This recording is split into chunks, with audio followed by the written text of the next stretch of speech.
দেখুন বরফ ভেঙে নিচ্ছে।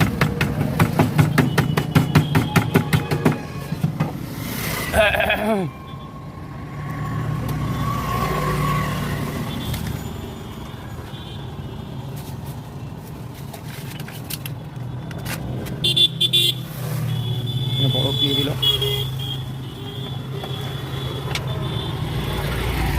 এবার কি কাকাটা লবণ চিনি, আচ্ছা আচ্ছা।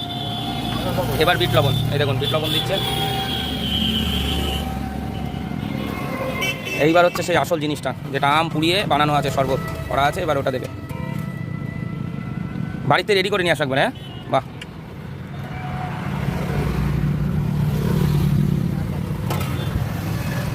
আপনারা খেতে চাইলে চলে আসবেন অবশ্যই। এই কাকা এখানে প্রত্যেকদিন বসছেন এখন না, এটা হচ্ছে একদম নিতাই দাসের পেট্রোল পাম্পের পাশেই।